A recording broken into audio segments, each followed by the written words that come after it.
Bonjour et bienvenue dans ce 6e épisode de Pledge or Not. Ça fait un petit moment que j'ai pas fait d'épisode, j'avais pas trop le temps et j'ai pas forcément trouvé de projet qui m'inspirait. Mais aujourd'hui, j'ai un peu de temps, alors je me suis dit que j'allais profiter de la canicule pour tourner un épisode. Terrible erreur. Si vous entendez un bruit d'eau qui coule durant la vidéo, c'est pas un effet spécial, c'est juste la sueur. Bref, comme à chaque fois, je vais vous présenter le financement participatif d'un tarot dans lequel il est encore possible d'investir. Il ne s'agit pas de juger l'objet tarot en lui-même, puisqu'il n'est pas encore sorti, mais bien d'étudier le concept, de détailler la campagne et de dire si elle a suffisamment de qualité pour que je craque ou pas. Aujourd'hui, on retourne sur Ulule, une plateforme française dont j'ai assez peu l'occasion de parler, car l'offre de tarot reste minime face à Kickstarter. Et je vais vous parler du Clear the Deck Lenormand, qui n'est pas un tarot donc, mais un autre système de jeu de cartes prédictif, le Petit Lenormand. Donc voici la campagne, ça fait plus d'une vingtaine de jours qu'elle a été lancée, on est à 60%, ce qui reste un résultat plutôt honorable, et il reste une dizaine de jours, donc c'est totalement possible de dépasser l'objectif à ce stade en tout cas. Donc le projet, il est lancé par Anouk-Zana. Hop là, on va aller voir Anouk-Zana ici, qui porte le projet. Ce qu'on peut voir sur Anouk-Zana, donc elle en parle dans sa petite bio. Donc elle s'est plus ou moins lancée vraiment dans le tarot en 2019 avec Clear the Deck. Alors hop, voilà, Clear the Deck. En fait, elle a lancé un Instagram qui aujourd'hui comptabilise près de 1000 abonnés. Enfin, il a moins d'un an en tout cas. Ou un peu plus d'un an peut-être. Je pense qu'elle a lancé son Insta au moment du confinement, si je ne me trompe pas, et donc il y a presque 128 publications.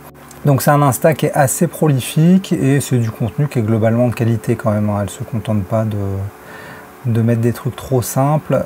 Elle fait beaucoup de tirages et c'est assez créatif là, vous voyez. Enfin, en fait, en général, elle met une image titre, on va dire, avant de commencer à détailler un peu plus son tirage.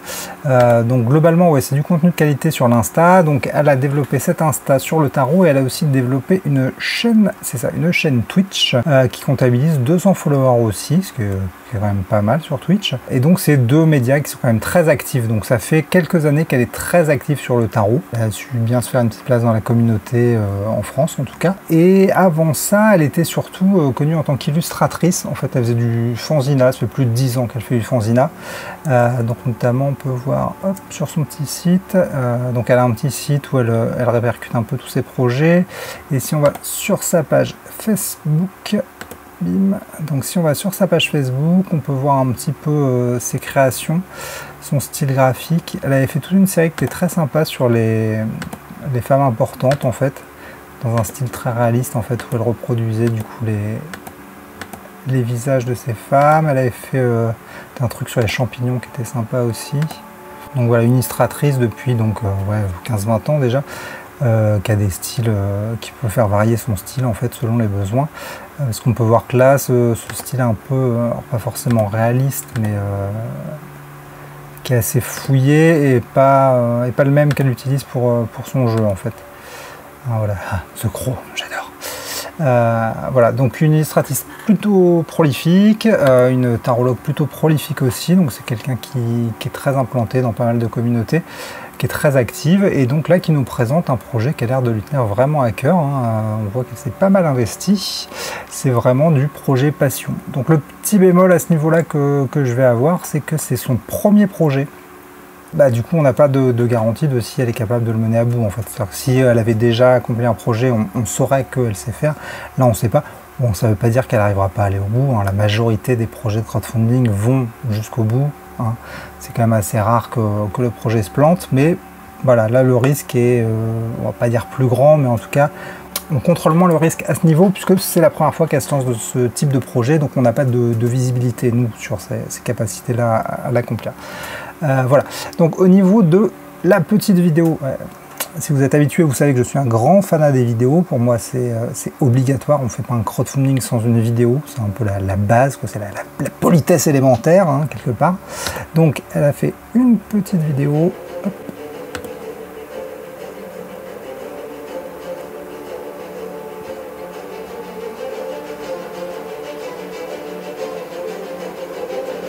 Voilà, donc il présente d'abord un peu le jeu et après, hop, c'est où? Et après voilà, ici. Clear the deck en anglais, ça veut dire nettoyer le pont, mais aussi branle-bas de combat. Et c'est littéralement ce que je vous invite à faire avec ma première création, le Clear the deck le Normand. Mais qu'est-ce que le petit Normand? Voilà, donc c'est une vidéo qui fait en réalité 2 minutes 50, donc c'est plutôt efficace pour bien présenter le projet. Et il y a 1 minute 50 de plus qui est une vidéo bêtisier où on voit un peu comment la galérait pour tourner sa vidéo.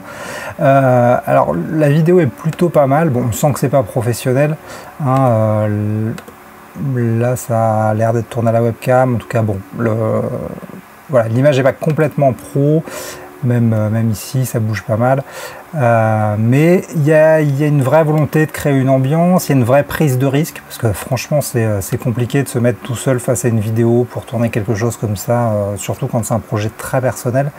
Donc on sent que c'est un artiste qui a envie de défendre son projet et qui va jusqu'au bout pour le défendre. Donc c'est plutôt positif, je trouve.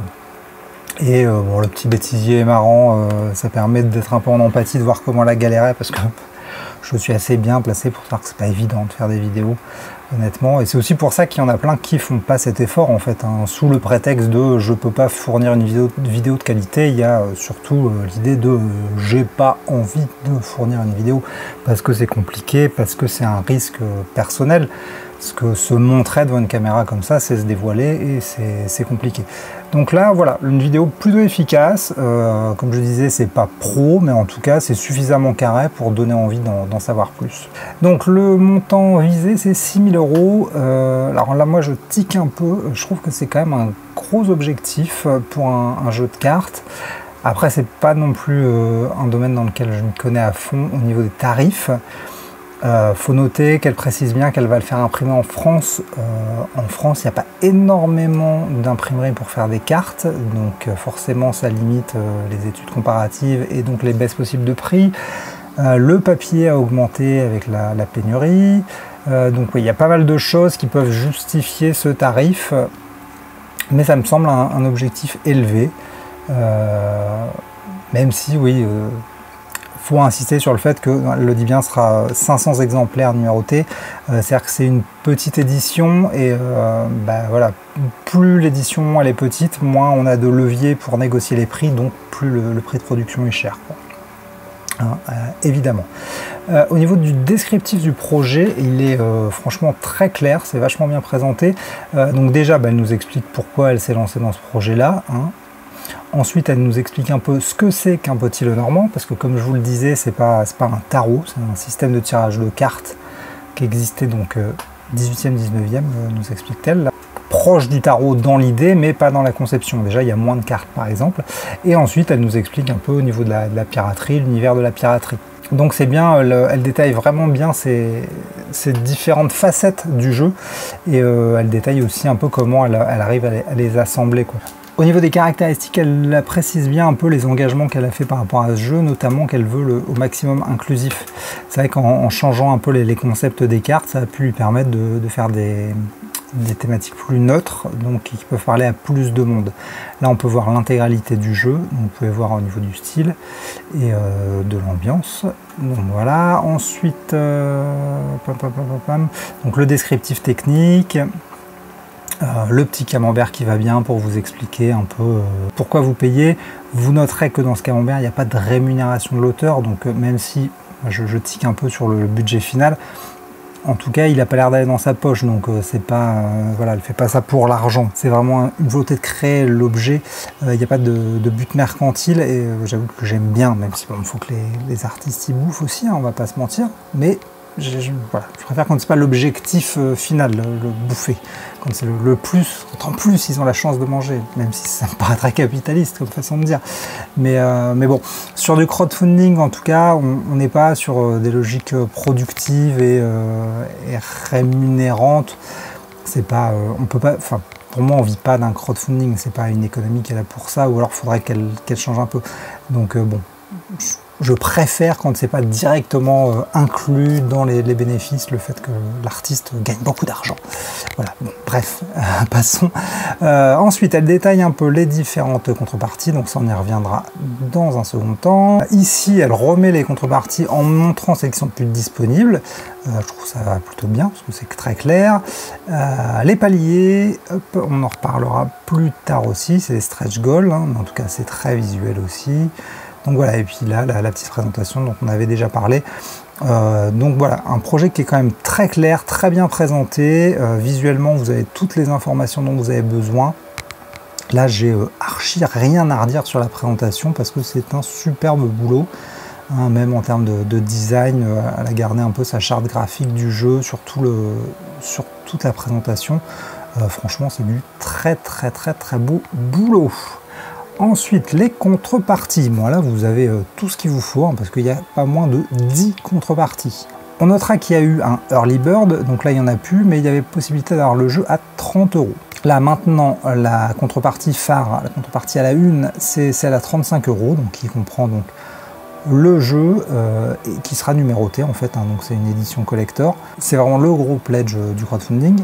Après, il y a vraiment pour toutes les bourses. Vous voyez, dès 5 €, vous avez le petit don libre, à 10 €, vous avez un cahier de coloriage. Il y a pas mal de choses. À noter qu'elle a fait plusieurs collabs, comme là par exemple avec Tsae, qui vous permet d'avoir un diffuseur d'huile essentielle en fait, en plus du jeu. Et il y en a une autre avec Snake and the Moon, donc c'est une tarologue qui lui a fait découvrir en fait justement le système Lenormand via un atelier. Et donc là, cette petite contrepartie vous permet d'avoir une réduction sur un atelier Lenormand de Snake and the Moon.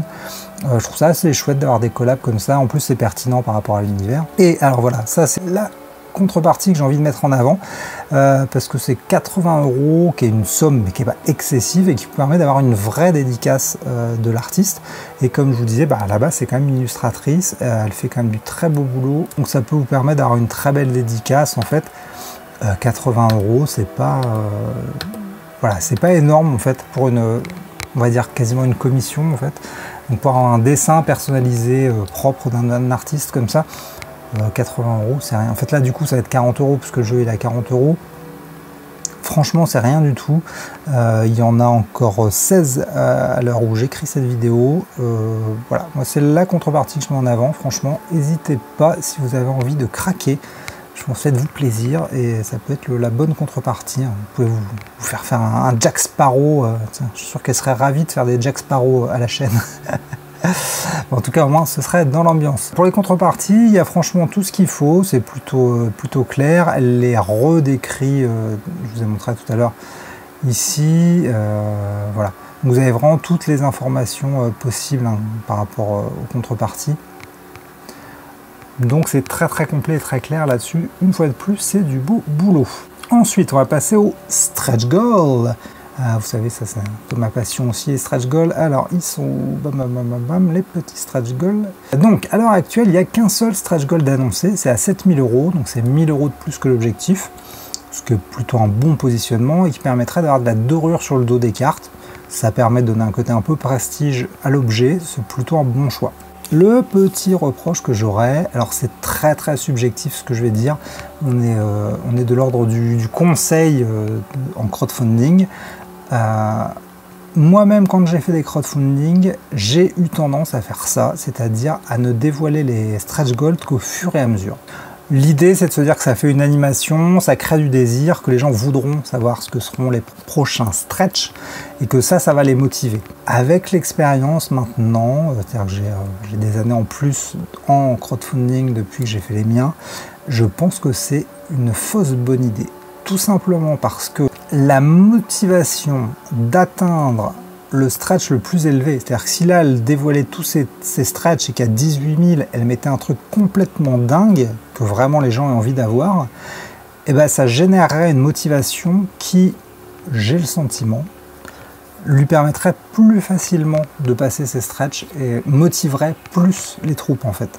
Que là, là oui, on sait qu'il y aura d'autres trucs, mais les autres trucs seront peut-être nuls, donc ça motive pas. En fait, enfin, l'absence motive moins que la présence, hein, tout simplement.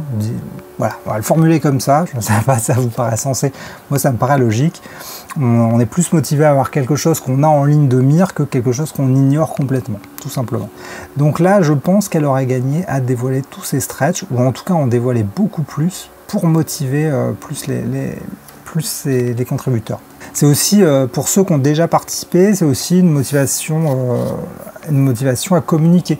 Parce que c'est vrai que les gens qui participent n'ont pas forcément le réflexe derrière de partager, mais s'ils sont motivés par le fait que l'objet auquel ils ont contribué sera encore plus qualitatif s'ils aident à monter les contreparties, voilà, c'est du gagnant-gagnant. C'est un peu c'est la base quasiment pour moi du crowdfunding, c'est le côté gagnant-gagnant en fait. On aide le porteur de projet et en retour, il nous offre un objet qu'on ne pourrait pas avoir autrement qu'en l'aidant en fait. Donc voilà, c'est ça, c'est un petit club privilégié de gens qui s'entraident. Donc là, franchement, c'est mon petit bémol. C'est subjectif, comme je disais, parce que moi-même, j'ai fait rigoureusement la même chose, et il y a d'autres personnes qui font la même chose et qui cartonnent. Je pense que vraiment, vaut mieux révéler les contreparties. Ce qui demande une organisation plus lourde, parce que ça veut dire qu'il faut vraiment avoir réussi à calculer tout en amont, tout ce qui est possible en amont. C'est vrai que c'est pas évident non plus. Voilà, donc je peux comprendre aussi ce choix de ce point de vue-là, de point de vue production, de préférer se garder un peu une latitude pour pouvoir au final changer, se dire que bon non, finalement à 8000 je vais mettre plutôt celui-là et puis l'autre je vais le repousser à 12 000, de pouvoir changer d'avis en fait, ça lui laisse un peu plus de liberté par rapport à l'avancement de son crowdfunding. Donc voilà, ça c'était pour les stretch goals. Maintenant sur la communication. Donc comme je vous disais, ça fait une vingtaine de jours à peu près que le projet est en route. Il y a déjà 5 news, hein, c'est plutôt pas mal, ça fait une news à peu près tous les 4 jours. Et ce qu'on remarque en fait, c'est que c'est des news de grande qualité. Hein. Déjà elle met bien en avant, elle met des liens, elle met bien le texte en avant, mettant du gras. Elle illustre pas mal de ce que j'ai pu voir. Hop. Et voilà, donc même si elle n'a pas réussi encore à atteindre l'objectif final, parce que c'est vrai qu'il y a des créateurs qui ont tendance à ne communiquer qu'à partir du moment où ils ont atteint les 100%, elle a su relancer régulièrement l'intérêt de ses contributeurs en donnant des news, voilà, bien illustrées. Ça permet vraiment d'intégrer les contributeurs à la campagne. Et à côté de ça, du coup, à côté de ça, il y a les commentaires. On notera que qu'elle répond quasiment à tous les commentaires. Donc c'est très très très actif et ça c'est chouette parce que c'est ça aussi que j'attends moi en général dans une campagne, c'est de voir que le porteur de projet est suffisamment impliqué pour répondre aux commentaires. Tout le monde ne fait pas de commentaires, donc quand quelqu'un fait un petit effort ou fait un commentaire, c'est bien de réagir avec lui. C'est le crowdfunding, c'est aussi ça, c'est de l'humain, c'est de l'échange, donc c'est bien. Voilà, c'est bien de parler à ses contributeurs, de communiquer avec eux et pas seulement via des news. Et à côté de ça, il y avait eu aussi pas mal de choses. Donc comme je vous disais, il y a son Insta où elle a fait plusieurs vidéos, elle a fait des stories en fait pour parler du jeu normand. Il y a son Twitch où elle a fait, vous voyez, ce stream tarot. Donc où elle a fait la vidéo dessus. Donc elle a vraiment multiplié les canaux de communication. Elle a été très active avant même, mais pendant les 20 jours en tout cas. Et elle continue à être très active. Donc sur la communication, là encore, c'est plutôt du beau boulot. Honnêtement, je serais bien normal de critiquer cette communication très efficace. Alors maintenant, on va parler du tarot en lui-même. Écoutez, hein, voilà, donc le tarot, il est là. Qu'est-ce que je peux dire sur le tarot? Déjà, c'est un univers qui est super fort. L'univers des pirates, je pense qu'il parle un peu à tout le monde.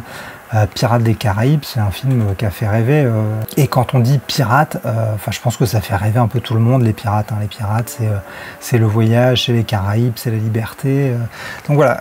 Elle a su s'emparer d'un univers qui est vraiment très très très parlant, très communicatif et je pense que c'est une très bonne idée et elle a su le mixer intelligemment, donc avec le petit Lenormand. Donc ça permet de donner un système de cartes prédictif qui est très accessible et qui est plutôt simple. Sur la simplicité, là où je vais avoir une petite critique, mais là encore on est sur du personnel, c'est au niveau des dessins. Donc elle a opté pour un dessin ligne claire vraiment simple, donc qui n'est pas forcément son style, en tout cas c'est un de ses styles, c'est pas son style principal. Alors l'intelligence de ce choix, c'est que ça permet d'avoir un message qui est très simple et très limpide, hein, un peu comme un logo ou une signalétique sur un panneau en fait. Un dessin plus fouillé pourrait nuire un peu à la lisibilité du message. Donc il y a ce côté très efficace, mais après graphiquement, moi je suis pas trop client, quoi. Je vais pas dire que c'est moche, c'est pas moche objectivement, c'est réussi, mais voilà, c'est un dessin qui me parle pas plus que ça, quoi. C'est un dessin plus illustratif en fait qu'un dessin plaisir quelque part. Je sais pas si c'est clair ce que je dis. Mais voilà, en tout cas, moi, au niveau des illustrations, je suis pas ultra client, même si je comprends totalement le choix et que clairement, il se défend. C'est logique par rapport à la construction du projet. Et le projet, comme je l'ai dit depuis le début, il est quand même plutôt bien pensé, hein. Vraiment, elle a su bien mélanger à la fois l'univers pirate, l'univers Lenormand. Elle s'est approprié tout ça, elle en a fait son truc. Et ça, c'est presque la vraie force du projet, la façon dont elle s'est appropriée, en fait, tout cet univers, et aussi la façon dont elle l'a travaillé, parce qu'il y a un truc dont elle parle beaucoup donc dans ses vidéos, elle en parle aussi un peu dans le creux, il me semble, c'est le livre. Le jeu sera livré avec un livret, donc le jeu est accompagné d'un livret de plus de 60 pages, disponible en version papier et en PDF. Ça c'est chouette les PDF, parce que tous les créateurs les donnent pas forcément. Ils ont un peu peur qu'on le distribue à droite à gauche et que ça leur échappe. Mais bah voilà, aujourd'hui on est au numérique, c'est chouette de pouvoir avoir un petit PDF. En plus, comme c'est des petits formats comme ça, tu peux le foutre dans ton téléphone, comme ça tu peux le consulter quand tu veux. Voilà, c'est vraiment une bonne chose. Et donc un PDF qui vous expliquera un peu tout sur les Lenormand, sur la façon d'utiliser le jeu, mais aussi sur la piraterie. Donc vraiment, il y a eu du gros boulot de recherche et gros boulot qui est retraduit et qui est rendu accessible en fait aux contributeurs. Clairement, c'est vraiment un projet qui est bien travaillé. J'ai vraiment rien à redire là-dessus. Comme d'hab, je pourrais pas vous parler de l'objet en lui-même puisqu'il n'est pas encore produit, donc on aura la surprise. Il y a des petits protos qui ont été faits là, qui sont utilisés, qui ont l'air très propres, hein. Mais bon, c'est sûr, quand on n'a pas l'objet en main, on se rend pas bien compte. Donc on a fait un peu le tour, maintenant il est temps de savoir, alors, le Clear the Deck Lenormand, je pledge ou je pledge pas?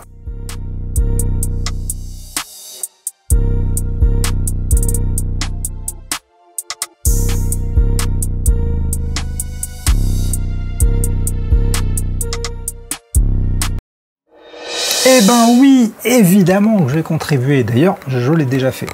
Bon, c'est probablement le moment où je vous avoue que je connais Anouk depuis plus de 20 ans. Elle me mentionne d'ailleurs dans son crowd et je l'ai aidé pour ses photos et sa vidéo. Ouais, les plans qui bougent un peu au début, c'était moi. Mais c'est pas la raison qui me pousse à soutenir ce jeu.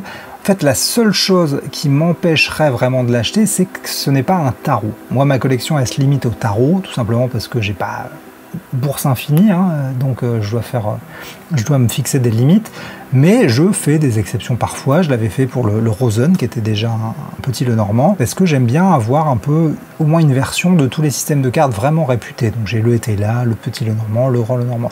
Donc voilà. C'est la seule réticence qui m'aura arrêté, parce qu'à côté de ça, j'ai pas arrêté de le dire tout au long de la vidéo, la campagne elle est remarquable. Pour moi c'est un modèle, c'est une référence. Elle a super bien bossé son truc, on sent qu'elle a vraiment envie d'aller au bout, que c'est un projet qui lui tient à cœur. Et moi, si les créateurs y mettaient autant de passion dans leur travail, je vivrais sous les ponts, tellement je me ruinerais en crowdfunding, quoi. La passion de l'artiste, elle est palpable. Donc, quand on a un travail de cette qualité et un artiste qui se mouille autant pour réussir à lui donner vie, moi je pense que c'est la moindre des choses que de soutenir cet artiste. Donc, si vous avez envie de vous initier au petit Lenormand, qui est un système prédictif plutôt cool parce qu'il est très simple, il permet d'avoir des messages assez vite. Ça peut être un moyen très simple de découvrir parce que franchement c'est très accessible la façon dont elle a conçu son projet. Si vous avez envie d'un accessoire pour des soirées pirates, c'est peut-être aussi l'objet qu'il vous faut absolument. Bref, je pense que le projet il est hyper intelligent, il est vraiment bien mené, il mérite largement de dépasser tous ses objectifs. Alors n'hésitez pas, si la vidéo vous a plu, n'hésitez pas à lui filer un coup de pouce. Si vous ne pouvez pas participer, vous pouvez partager son projet, parce que peut-être que vous avez des amis qui peuvent participer et qui seront intéressés. Voilà, bon, c'est un peu l'instant pub, mais je trouve ça important aussi de soutenir des projets. Je l'avais fait sur d'autres précédemment dans les Pledge Notes où je ne connaissais pas les créateurs, mais je trouvais que ça méritait vraiment d'être mis en avant. Là franchement c'est le cas, donc voilà. Bon, je ne sais pas quand aura lieu la prochaine vidéo de Pledge Note, hein. Vous savez, c'est un format irrégulier, donc ça dépend de ma motivation et du temps. Tout ce que je sais, c'est que ce sera pas pendant la canicule, parce que vraiment là, je n'en peux plus. J'ai hâte de me boire un petit litron de flotte là, hein, ou une bouteille de rhum, on verra, hein, pour rester dans l'ambiance. Quoi qu'il en soit, c'était un plaisir. N'oubliez pas que le format principal de la chaîne, c'est surtout les interviews. J'en ai sorti une il n'y a pas longtemps, c'était avec Julien Pirou, elle était vraiment chouette. Donc n'hésitez pas à aller voir, c'est très positif et ça fait du bien, un peu de positivisme dans la vie. Et puis les autres vidéos sont toujours disponibles, hein, donc faut faire tourner, faut aller voir. Voilà. Je vous remercie d'avoir regardé cette vidéo jusqu'au bout. Likez, partagez, commentez, vous savez comment ça marche. Je vous souhaite une bonne soirée, une bonne journée, une bonne semaine, un bon week-end, des bonnes vacances, un joyeux Noël, enfin voilà. Vous prenez ce que vous voulez, je vous souhaite tout, je suis comme ça, je suis un ouf et je vous dis à la prochaine.